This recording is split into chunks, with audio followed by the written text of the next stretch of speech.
Hai sob, buat kalian yang menyukai film kolosal, ini nih salah satu cerita legenda tanah Jawa. Film dengan judul Angling Dharma ini bisa mengaduk emosi kamu sob. Oke, siap-siap rebahan, ambil posisi nyaman. Kejedot celorot, ini ceritanya. Dalam episode sebelumnya, disekapnya Prabu Angling Dharma oleh 3 pendekar cantik, Dewi Kenanga, Dewi Kantil, dan Dewi Cempaka, yang tak lain mereka bertiga adalah siluman serigala. Singkat cerita, Prabu Angling Dharma akhirnya dikutuk oleh ilmu sihir Dewi Kenanga dan menjadi seekor burung belibis putih karena telah membuka rupa asli mereka bertiga sebagai manusia serigala. Siap melanjutkan ceritanya? Kejedot celorot, ini episode selanjutnya. Setelah Prabu Angling Dharma berubah menjadi seekor burung belibis, akhirnya mengembara dan bersahabat dengan Gembil. Dan melalui Gembilah Prabu Angling Dharma diberitahu bahwa ada harta karun di bawah pohon depan rumahnya yang dipendam dalam tanah. Kamu ingin kaya, Bil? Hah? Siapa orang goblok yang nggak mau kaya? Kalau kamu ingin kaya, aku mau menunjukkan harta karun yang terpendam di halaman rumahmu. Tapi kamu harus menyerahkan aku pada Tuan Putri. Akan tetapi Gembil diminta Prabu Angling Dharma untuk menyerahkan dirinya yang berwujud seekor burung belibis kepada Putri Raja Mahesa Tunggal untuk melepaskan kutukan dirinya. Singkat cerita, Prabu Angling Dharma dapat mencuri perhatian sang putri. Dan sang putri pun akhirnya meminta kepada ayahandanya untuk mencari burung belibis putih yang ada jambulnya. Terbang kemana saja dia suka. Ayahanda kan bisa membuat sayembara untuk mendapatkannya. Akhirnya diadakanlah sayembara kerajaan dan diumumkan kepada rakyatnya.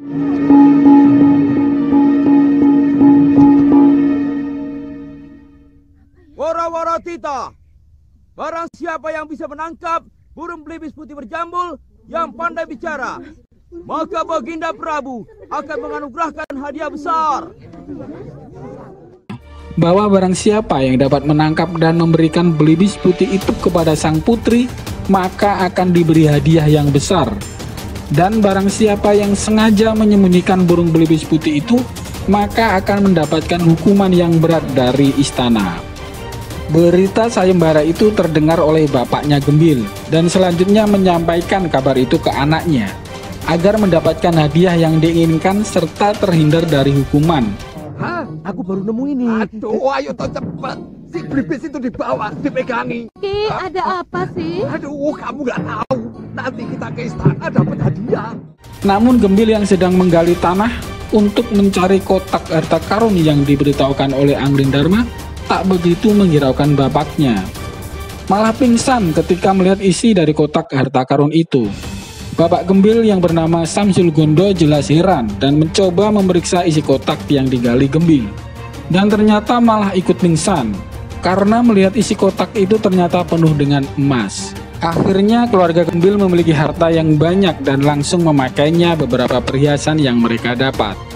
Di bilik kamar mereka, Samsul Gondo atau babaknya Gembil kembali menceritakan kepada Gembil tentang apa yang dia dengar perihal sayembara istana siang tadi. Akhirnya Gembil bersedia menyerahkan burung belibis putih kesayangannya kepada Tuan Putri Raja. Masuklah mereka ke dalam istana dan menghadap sang Raja Mahesa Tunggal beserta putri dan permaisurinya. Kemudian diserahkan burung belibis putih milik Gembil kepada sang putri dengan syarat agar Gembil diperbolehkan 1 bulan sekali menengok sahabatnya, yaitu burung belibis yang sekarang dimiliki sang putri. Selanjutnya dalam bilik kamar sang putri yang tak lain bernama Dewi Sekarwangi. Belibis putih itu menceritakan mengenai Angling Dharma yang merupakan sahabatnya. Diceritakanlah bahwa Angling Dharma kehilangan permaisurinya karena telah melakukan ritual pati obong. Beliau berkelana karena kematian permaisurinya. Oh, kenapa dia tidak beristri lagi? Tentunya banyak wanita cantik di negeri Malwapati. Sementara itu suasana di Padepokan Sugaluh. Keadaan hati Dewi Sintawati semakin merana karena semenjak suaminya Empu Mahasyura menikah lagi dengan Nila Saroya. Dalam pikiran saya untuk bunuh diri. Sejak mengawini Nila Saroya, hampir tidak pernah Kakang Mahasyura mendatangi saya. Kini suaminya jarang menjenguknya, apalagi kini Nila Saroya sudah mengandung. Semua isi luka hatinya Dewi Sentawati menceritakannya kepada pembantunya yang bernama Gramyang. Dari sinilah nanti malapetaka di Padepokan Sugaluh berawal. Sudah tidak tahan, Gramyang. Apalagi semenjak Saroya hamil. Lebih baik tunggu sampai pikiran guru menjadi jernih kembali. Pembicaraan Dewi Sentawati dan abdinya Gramyang didengar dan dilihat secara diam-diam oleh adik Empu Mahasyura yang bernama Darpasyura. Maka drama keji fitnah pun dimulai. Sementara itu di kediaman Empu Mahasyura bersama Nila Saroya istri keduanya, mereka sedang berbincang-bincang. Terus terang, dari Ninilah saya mengharapkan anak laki-laki yang begitu saya dambakan. Nila Saroya mengungkit kembali tentang kekejian Sidamanik terhadap dirinya, agar suaminya ikut membalaskan dendam kesumat dirinya. Empu Mahasyura membagi cintanya lebih kepada Nila Saroya, yang kini telah mengandung calon bayi yang diharapkan dapat meneruskan Padepokan Sugaluh miliknya. Sedangkan istri Dewi Sentawati tak dapat memberikan keturunan laki-laki untuknya. Lalu takut kemesraan ini akan berlalu. Bagaimanapun, saya hanyalah seorang madu. Nila, saya tidak pernah membedakan antara istri pertama atau madu. Apakah selama ini saya pernah memperlakukan Nini sebagai madu? Atau Nini menginginkan sebagai istri pertama? Semakin hari ilmu olah kanuragan Seliwa semakin meningkat, dan tanpa diduga oleh Empu Mahasyura sendiri bahwa ternyata Seliwa pun mampu menguasai ilmu dasendria yang selama ini ia dambakan. Seliwa ternyata telah mampu melakukan ilmu dasendria. Benar-benar anak ajaib. Sementara itu, keadaan di istana milik Raja Mahesa Tunggal terlihat seorang wanita yang membawa dua orang laki-laki yang mengaku mereka berdua sebagai suami dari wanita itu. Sejak kapan suamimu tiba-tiba jadi dua begini? Perimar kayangan. Oh alah Kakang, untuk calon anakmu ini loh. Apa Kakang tega kalau nanti anak kita suka ngiler? Raja Mahesa Tunggal pun heran dan meminta wanita yang menghadapnya itu untuk menceritakan kejadian sebelum ketika ada dua orang laki-laki yang mengaku suaminya. Kemudian wanita itu menceritakannya kepada sang raja.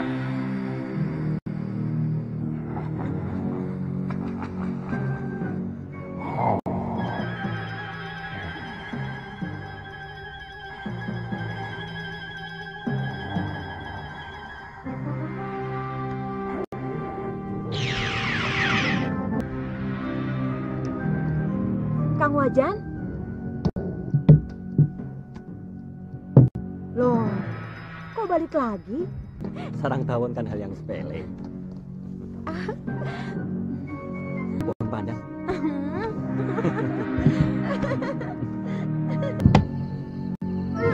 Kamu di mana toh?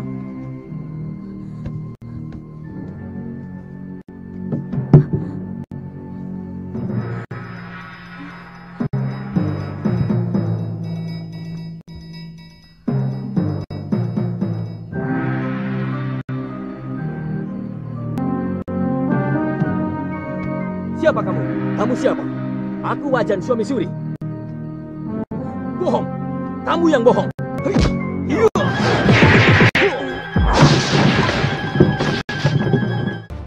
Dan akhirnya setelah mendengarkan cerita wanita yang menghadap itu, burung belibis di pangkuan sang putri yang tak lain Angling Dharma meminta sang putri untuk memberikan pembuktian. Ampun Romo Prabu, hamba tahu siapa suami ibu itu yang asli. Sekarwangi, ini masalah keadilan. Kamu jangan main-main. Hamba minta disediakan kendi.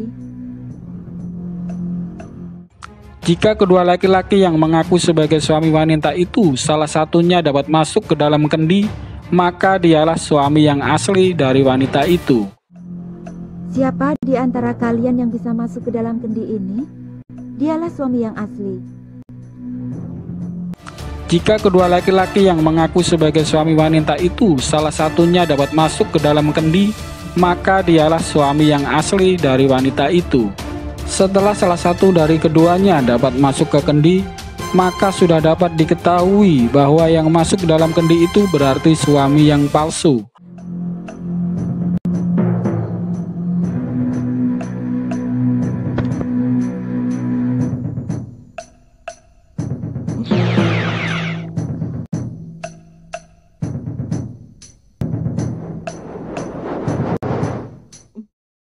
Dan sang putri mengatakan bahwa yang di dalam kendi itu adalah makhluk genderuwo yang menyamar sebagai suami dari wanita itu.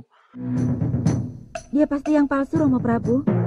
Dia genderuwo yang menyamar sebagai suami ibu itu.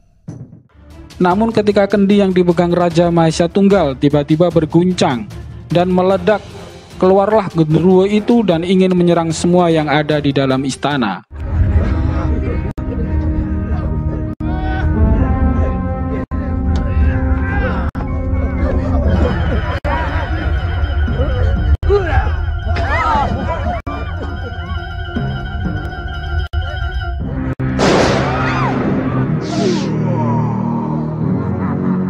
Ketika semua panik, Angling Dharma pun turun tangan dan melawan genderuwo sampai keluar Paseban.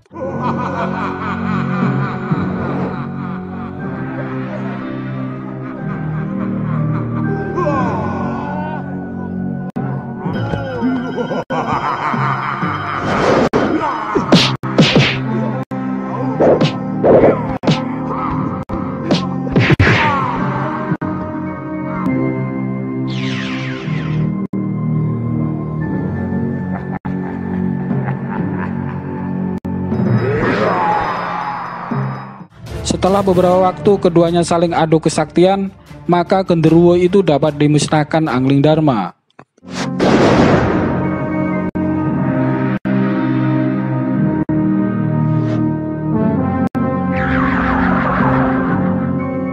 Namun kejadian itu membuat Dewi Sekarwangi pun menuduh kalau Angling Dharma menipu dirinya. Dan kemungkinan Angling Dharma juga termasuk makhluk jahat yang ingin mempermainkan dirinya. Walaupun Angling Dharma mencoba memberi penjelasan, namun Dewi Sekarwangi tetap tak mempercayainya dan malahan mengusir Angling Dharma agar pergi dan menjauhi dirinya. Yang mempermainkan aku, atau bahkan mencelakakan diriku. Dewata Maha tahu bahwa saya sedang terkena kutukan seorang penyihir. Jangan banyak alasan, Putih. Ku minta kau pergi sekarang juga dari sini. Tapi Gusti... Pergi! Suasana pilu masih menyelimuti hati Dewi Sintawati di Padepokan Sugalu. Dewi Sintawati membagi kesedihannya kepada putrinya Galuh Parwati dan Suliwa. Namun secara mengejutkan Galuh Parwati bertanya kepada Dewi Sintawati yang tak lain adalah biungnya sendiri. Apa yang kamu dengar? Terus terang, saya tidak tahan mendengarnya, Biung. Semua murid Padepokan menggunjingkan Biung telah berselingkuh dengan Gramya. Jagat Dewa Batara. Terkejutlah Dewi Sintawati dan seakan tak percaya apa yang dia dengar. Dewi Sintawati pun meminta keduanya untuk tidak mempercayai berita itu dan meyakinkan keduanya bahwa tuduhan itu tak benar. Dia pembantu rumah kita. Mana mungkin Biung berselingkuh dengan orang yang derajatnya lebih rendah dari Biung sendiri. Galuh pun menceritakan bahwa berita tuduhan perselingkuhan biungnya itu berasal dari pamannya sendiri, Darpasyura, yang tak lain adik kandung dari Empu Mahashura sendiri. Kemudian Dewi Sintawati pun memberitahukan kepada putrinya Galuh Parwati bahwa pamannya itu memang sudah tak lama suka dengan biungnya, karena pamannya menginginkan bahwa Empu Mahashura mau mengawini saudara dari istri Darpasyura sendiri. Apa salah saya? Tiba-tiba datanglah utusan dari raja mengagetkan Dewi Sintawati, Galuh Parwati, dan Suliwa bahwa utusan itu ingin menghadapkan Dewi Sintawati kepada raja untuk disidang atas perbuatan perselingkuhannya. Saya tidak pernah melakukan perbuatan hina itu. Nyai bisa menjawab semuanya di hadapan Adiyaksa. Biyung! Galuh Parwati berusaha mencegah para utusan membawa biyungnya. Tapi tiba-tiba pamannya yang tak lain Darbasyura mendatanginya dan mengatakan bahwa boponya atau Empu Masyura mengetahui berita perselingkuhan biyungnya. Galuh Parwati pun tetap tak percaya apa yang dikatakan pamannya. Memfitnah Biyung. Biyung, jangan pergi, Biyung. Biar Galuh. Biar pamanmu dan perempuan itu puas. Dari dulu kamu memang belum puas memfitnah aku, Darpa. Bawa dia. Jalan. Ayo. Jalan. Berlari dan sambil menangis, Galuh Parwati mendatangi kediaman boponya dan memberitahukan kejadian yang menimpa biyungnya di Padepokan Sugaluh. Namun Empu Masyura tetap menganggap bahwa berita perselingkuhan itu sudah meyakinkan dirinya karena diperkuat beberapa saksi yang ada.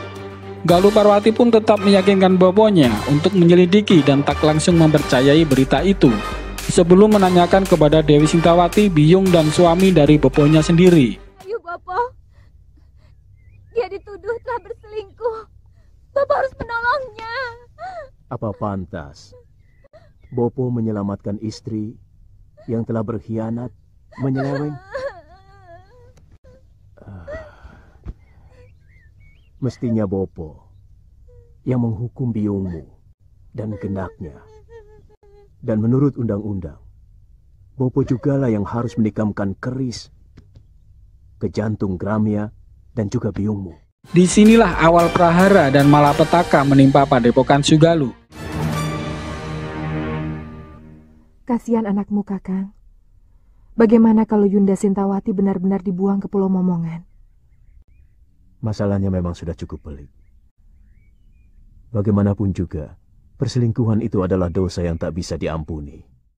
Mendengar pengaduan dan berita yang disampaikan Galuh Parwati, Nila Saroya yang tak lain istri muda Empu Masyura mencoba membujuk Empu Masyura, suaminya, untuk mendengarkan perkataan anaknya, namun tetap gagal.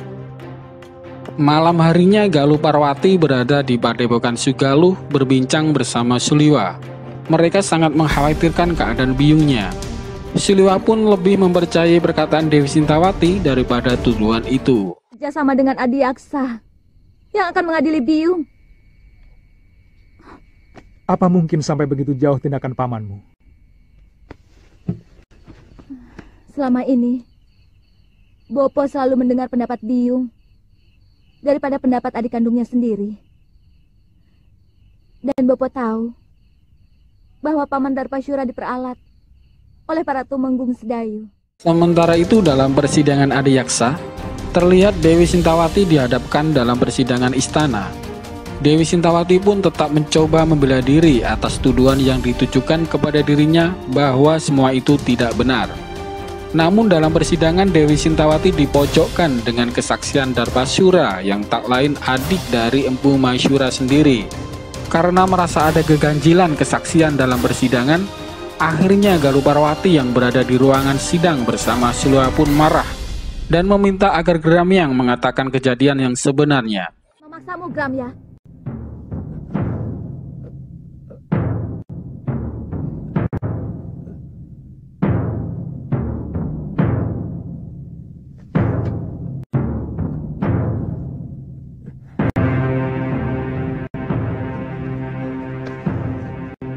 Demi keadilan, katakan yang sebenarnya, Gramya. Galuh. Intimidasi pun orang-orang Darbasyura pun menimpa Gramyang. Maka terjadilah keributan dan perkelahian dalam persidangan.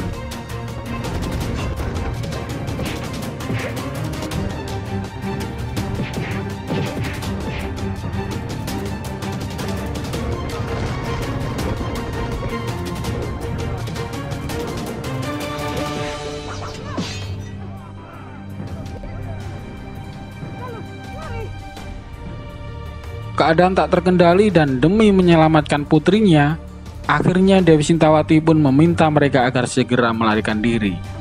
Bukan mereka. Tenang, Tuan Adiyaksa. Kedua anak itu pasti akan diusir dari perguruan Sugalu. Saya akan laporkan kekurang ajaran ini kepada Kakang Empu. Setelah kejadian di persidangan itu, Galuh Parwati dan Siliwa pun memutuskan untuk tak kembali ke Padepokan Sugaluh. Karena pasti bapaknya akan memberikan hukuman yang berat atas kegaduhan dalam persidangan Adiyaksa. Galuh Parwati pun semakin yakin bahwa tuduhan perselingkuhan itu adalah rekayasa pamannya Darbasura bersama Nila Saroya, ibu tirinya sendiri. Mereka berdua pun akhirnya memutuskan untuk pergi ke Pulau Momongan, tempat pengasingan dan pembuangan biungnya Dewi Sintawati. Kita ke Pulau Momongan. Mungkin biung dibuang ke sana belum tentu bersalah. Karena pengadilan itu hanya pura-pura. Supaya kelihatannya ada keadilan di negeri ini.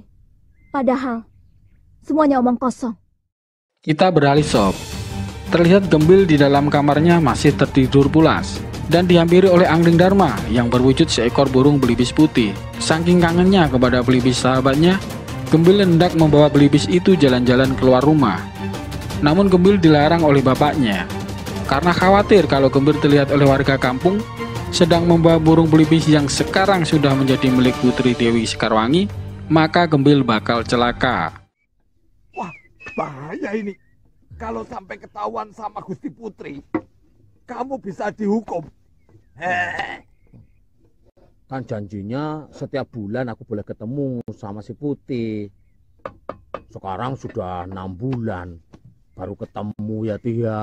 Tapi mau kemana? Bil, sini toh. Tak beritahu. Ini. Iya, tapi jangan pergi.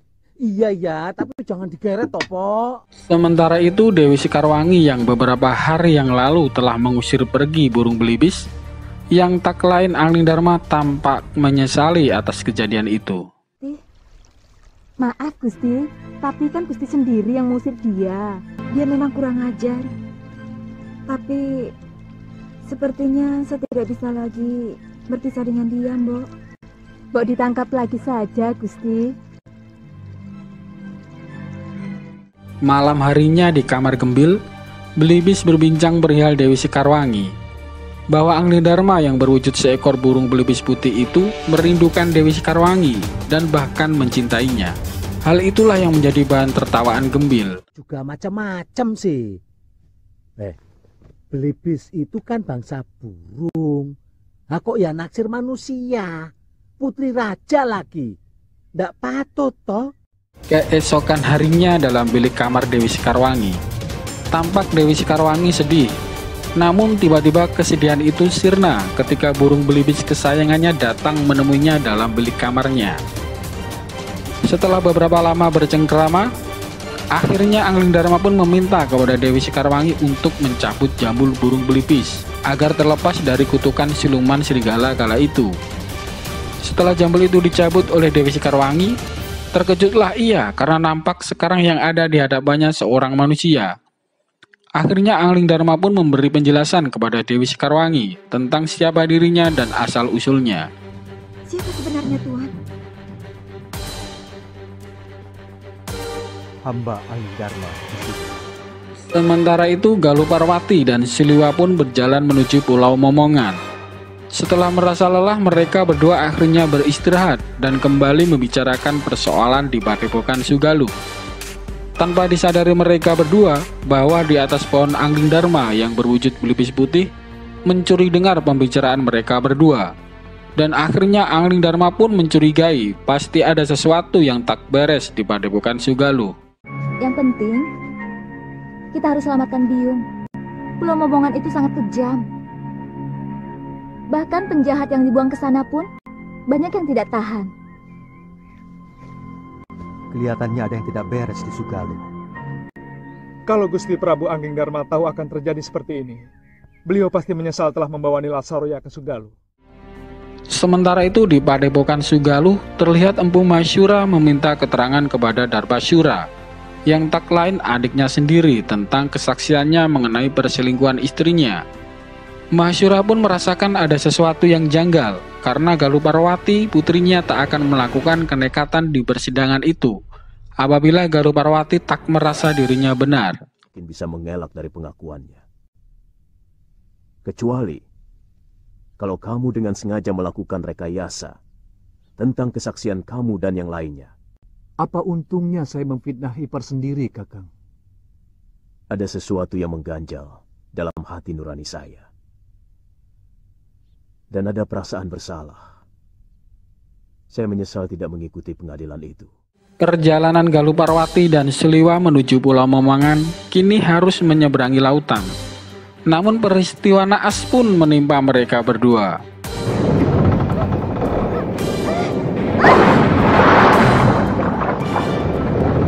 Galuh! Galuh! Galuh! Setelah mendengar perbicaraan Galuh Parwati dan Suliwa, akhirnya Anglingdarma memutuskan untuk menemui gurunya Empu Masyura di Padepokan Sugaluh untuk mengetahui apa yang sebenarnya terjadi. Akhirnya Masyura pun memberitahukan kejadian yang menimpa padepokannya dan juga tuduhan perselingkuhan maupun hukuman pembuangan istrinya ke Pulau Momongan. Namun Anglingdarma tetap meminta agar Empu Masyura tak lain juga gurunya agar menyelidiki kejadian yang sebenarnya. Saya menyesal telah membawa Nila Saroya kemari, hingga menimbulkan gelombang di dalam rumah tangga guru. Jujur saja, apa yang sebenarnya terjadi? Tapi bagaimanapun juga, Sintawati itu telah mengotori padepokan ini, Gusti. Dia serong dengan salah seorang murid saya. Suliwa dan Galuh Parwati pun terpisah karena kejadian di lautan semalam. Kini Suliwa pun berusaha mencari Galuh Parwati dan masuk ke dalam hutan. Kejadian naas pun kembali menimpa Suliwa. Suliwa pun dicegat dan dibawa penjaga Pulau Momongan untuk dibawa ke pimpinannya. Maju.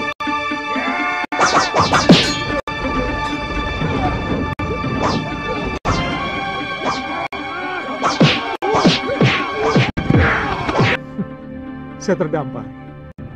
Perahu saya terkena badai di sana. Kamu harus saya hadapkan pada Kakang Demang Kalapati, penguasa Pulau Momongan ini. Tapi saya tidak mau dihadapkan sebagai tawanan. Kalian tidak pernah mengalahkan saya. Yang penting kamu harus menghadap.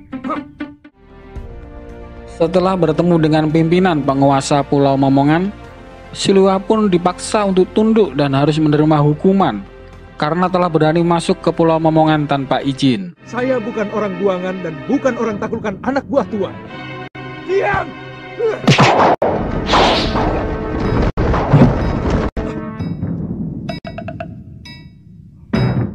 Akhirnya Suliwa pun memberikan keterangan bahwa tujuannya ke Momongan ialah ingin membebaskan Dewi Sintawati, yang tak lain istri dari gurunya yaitu Empu Masyura. Pengadilan Sedayu adalah pengadilan rekayasa. Bukti dan saksi semuanya palsu. Sengaja dipersiapkan dan direncanakan. Lancang mulutmu. Wah, tapi aku suka dengan pemuda yang memiliki nyali.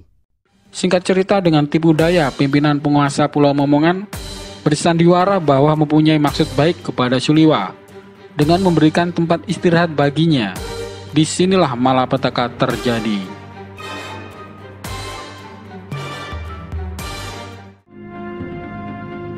Sebentar lagi pelayan kami akan membawakan makanan.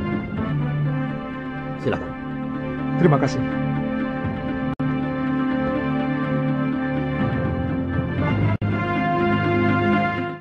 Setelah Suliwa berhasil dijebloskan ke penjara bawah tanah, akhirnya putri dari pimpinan penguasa Pulau Momongan yang bernama Kalyana Tantri mendatangi Suliwa di penjara dengan maksud tujuan ingin menolongnya dari rencana pembunuhan yang akan dilakukan oleh ayahnya.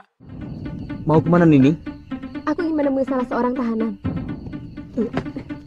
Tapi Demang Kalapati melarang siapapun menjumpai tawanan. Jangan kurang ajar, Paman. Nanti kalau kulaporkan sama Eyang Demang, kalian sendiri yang akan dijebloskan masuk dalam penjara bawah tanah.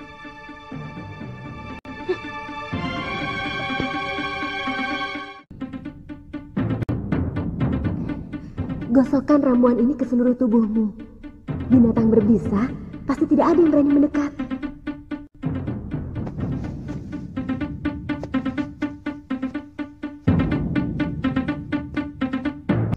Namaku Suliwa.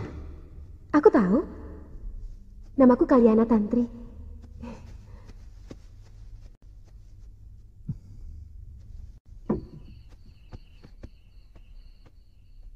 Jangan bilang aku datang kemari. Baik, Nini.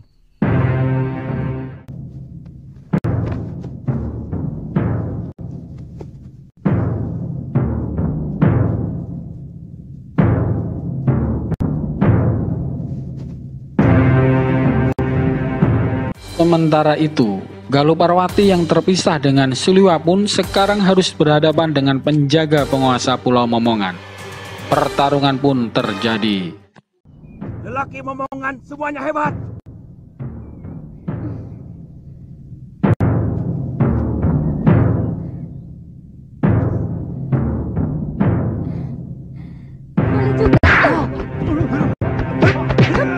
Kalau ternyata omonganmu itu bohong. Benar, Neng. Saya tidak bohong. Saya tidak bohong. Sementara itu, Suliwa yang masih berada dalam kurungan bawah tanah mencoba melarikan diri dengan menjebol pintu jeruji menggunakan ilmu kesaktiannya. Suliwa pun berhasil keluar dari kurungan dan ingin melepaskan semua tahanan yang ada. Namun para tahanan mengatakan tak mau dibebaskan karena lebih merasa aman daripada harus keluar tahanan. Lebih aman daripada di luar. Selamatkan saja dirimu sendiri.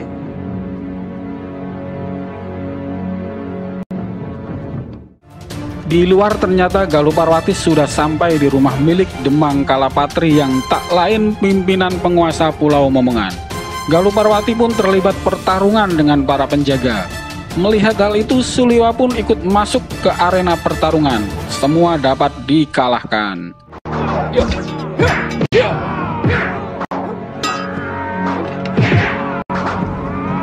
Kurang ajar. Benar-benar luar biasa anak muda itu. Kejadian itu membuat Kalapatri marah dan turun langsung ingin membunuh Suliwa. Pertarungan pun terjadi. Dengan mudahnya Kalapatri dapat dikalahkan Suliwa. Kalau saja tidak karena cucunya yang bernama Kalyana Tantri meminta agar kakeknya tidak dibunuh, pasti nyawanya dihabisi di tangan Suliwa. Jangan bunuh kakek saya. Kasihanilah dia. Saya bersedia menjadi budak Kisanak. Kalau Kisanak mau mengampuni kakek saya. Baik. Kalian semua saya ampuni. Tapi mulai sekarang, kamilah yang menguasai pulau ini. Akhirnya kekuasaan dan seluruh penjaga dan termasuk Kalapatri sendiri menjadi taklukan dan harus tunduk kepada Suliwa dan Galuh Parwati. Semua keputusan di Pulau Momongan itu menjadi kekuasaan mereka berdua. Perintahkan seluruh rakyat Tuan untuk mencari orang yang terdampar di pulau ini. Baik, Dewi. Sisir seluruh pantai. Galuh Parwati pun memerintahkan agar Kalapatri memerintahkan anak buahnya untuk menyisir pantai guna mencari biyungnya. Karena sewaktu perahu yang membawa biyungnya yaitu Dewi Sintawati tenggelam dihantam ombak badai besar sewaktu menuju Pulau Momongan. Sementara itu di Padepokan Sugaluh, Nila Saroya secara diam-diam bertemu dengan Darpasura yang tak lain adik dari Masyura sendiri. Mereka berdua ternyatalah dalang dari semua rekayasa tuduhan perselingkuhan Dewi Sintawati dengan Gramyang abdinya, sehingga menyebabkan Dewi Sintawati dibuang ke Pulau Momongan dan Gramyang dibunuh. Jangan khawatir, Nyai. Tidak mungkin orang bisa menyelamatkan diri dari kapal tenggelam. Jurumudi itu bisa selamat karena kebetulan mengapung di atas kepingan papan kapal. Ya sudah. Baik. Nila Saroya meminta kepastian dari Darpasura terkait Dewi Sintawati apakah sudah dibawa ke Pulau Momongan. Empu Mahasyura ternyata tidak berada di padepokannya karena bersemedi untuk meminta petunjuk yang maha kuasa agar dimudahkan dari semua malapetaka yang menimpa keluarga dan padepokannya. Namun dalam semedinya bayangan Nila Saroya dan adiknya yang bernama Darpasura selalu mengganggu semedinya. Benar saja, kala Mahasyura tak tenang dalam semedinya, ternyata di malam itu Nila Saroya juga masuk ke ruang pusaka milik suaminya sendiri Empu Mahasyura dan membawa kitab serta senjata pusaka yang berharga. Sebenarnya penjaga pusaka sudah berusaha mencegah.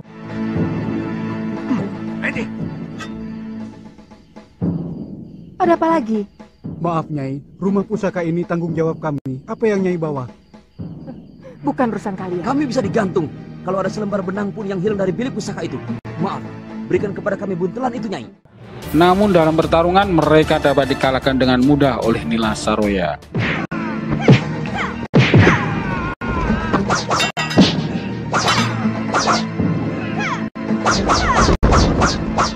Keesokan pagi harinya, Nila Saroya yang membawa kabur seluruh pusaka dan kitab berharga milik Empu Masyura merencanakan pelariannya menggunakan gerobak bersama Darpasyura yang tak lain adik dari Masyura sendiri. Maaf, agak terlambat. Saya harus menangani orang-orang yang Nyai bantai semalam. Terpaksa saya lakukan, Ki. Mereka mau menghalangi saya. Kita berangkat sekarang? Rencana Nyai sudah benar-benar mantap. Kamu pikir saya benar-benar mencintai orang tua macam Mahasyura, meskipun dia sangat sakti? Tanpa mereka berdua sadari bahwa Angling Dharma yang malih wujud seekor burung belibis mencuri dengar pembicaraan mereka berdua.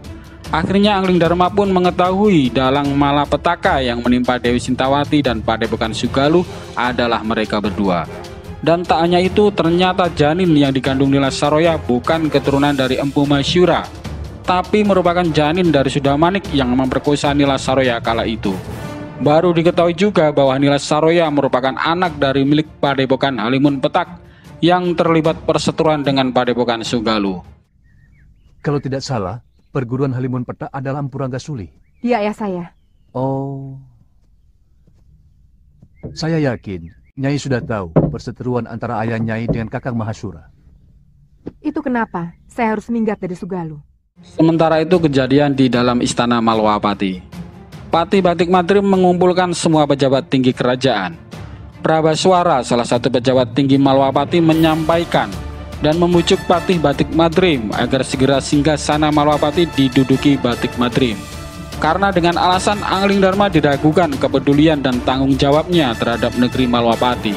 Semenjak adik dari Patih Batik Madrim, Dewi Setyawati, yang tak lain permaisuri Angling Dharma itu mati, maka hak tahta Malwapati harus kembali diberikan kepada keturunan yang syah Malwapati, yaitu Batik Madrim. Dan pertaruhannya adalah tahtaku. Di samping adik kandungku yang sangat kucintai, Dinda Setyawati. Sesudah Gusti Dewi meninggal tanpa anak, apakah hak tahta kerajaan Malwapati ini juga masih dimiliki Prabu Angling Dharma? Tiba-tiba Angling Dharma muncul dan mengagetkan semua. Patih Batik Madrim pun meragukan Angling Dharma. Batik Madrim khawatir kalau yang ada di depannya bukanlah Prabu Angling Dharma yang asli. Maka dengan terpaksa Patih Batik Madrim harus menguji keraguannya dengan bertarung menantang Angling Dharma. Pertarungan pun terjadi sengit dan keduanya saling mengeluarkan kesaktiannya. Siapa kamu?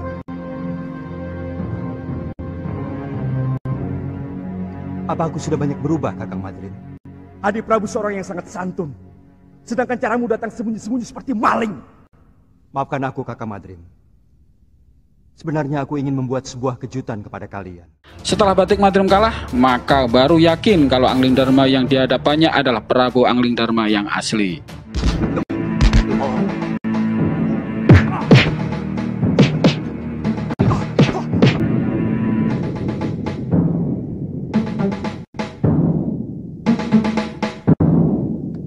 Cukup Gusti, hamba percaya.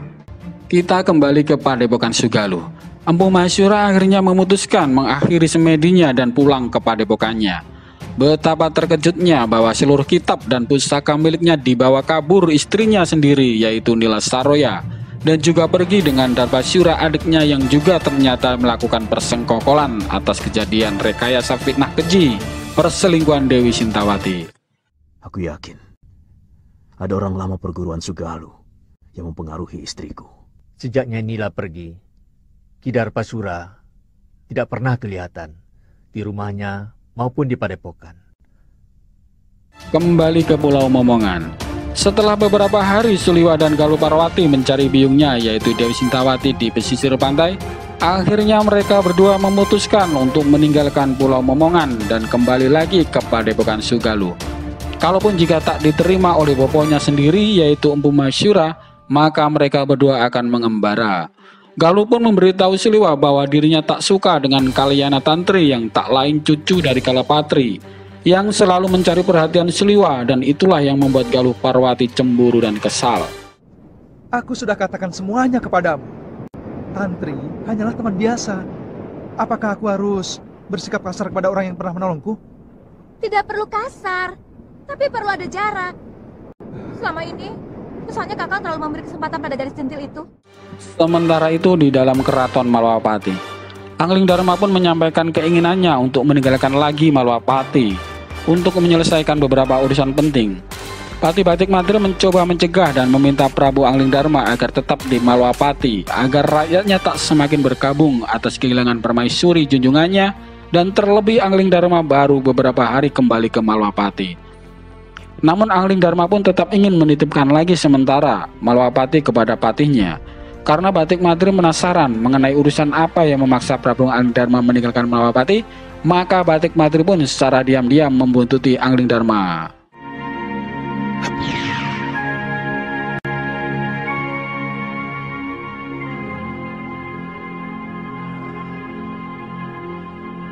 Aku ingin tahu apa yang sebenarnya di Prabu lakukan.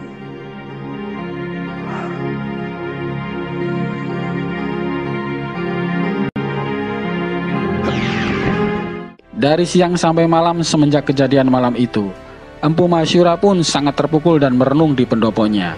Tanpa disadarinya, tiba-tiba Prabu Anglingdarma mengagetkannya dan terlibatlah pembicaraan keduanya. Dari Empu Masyura lah yang juga merupakan gurunya, Anglingdarma diberitahu bahwa selama ini ada persengkongkolan antara Darbasura dan Nila Soraya atas kejadian fitnah perselingkuhan Dewi Sintawati istrinya. Namun betapa kagetnya Empu Masyura ketika Anglingdarma juga memberitahu kepada gurunya bahwa selama ini janin yang dikandung Nila Soraya bukanlah anak dari Masyura, melainkan janin dari Sudamanik yang memperkosa Nila Soraya kala itu. Soal kita tidak terlalu mengganggu pikiran saya. Saya masih bisa menyusunnya kembali. Tapi bayi yang dalam kandungan Nila itu adalah darah daging saya, Gusti. Bayi itu bukan anak guru, bukan titisan guru. Ketika guru mengawini Nila Saroya, dia sudah 2 sasi tidak datang bulan. Dari mana Gusti Prabu tahu?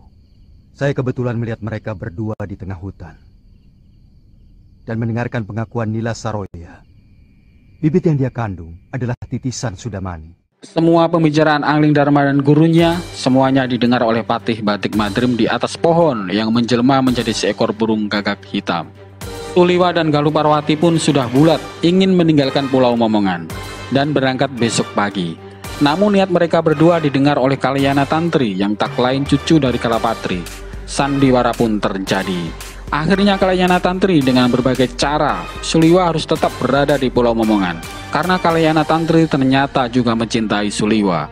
Salah satu cara untuk mencegah Suliwa pergi dengan bersandiwara bersama kakeknya, bahwa Kalyana Tantri akhirnya meminta tolong Suliwa yang akan naik perahu untuk menolong kakeknya yang pingsan. Suliwa dan Galuh Parwati pun dibawa Kalyana Tantri masuk ke kamar kakeknya yang sedang pura-pura keracunan. Kecurigaan Galuh Parwati pun muncul ketika melihat Kalyana Tantri yang tampak tak sedih melihat kakeknya keracunan, malahan tampak riang. Diseretlah Kalyana Tantri oleh Galuh Parwati, dan betapa terkejutnya Galuh Parwati. Saya juga mencintai Kakang Liwan ini. Kamu bisa aku bunuh. Oke sob, selanjutnya bagaimanakah kisah cinta segitiga mereka nantinya? Dan bagaimanakah nasib Dewi Sintawati yang tenggelam? Ikuti di episode selanjutnya.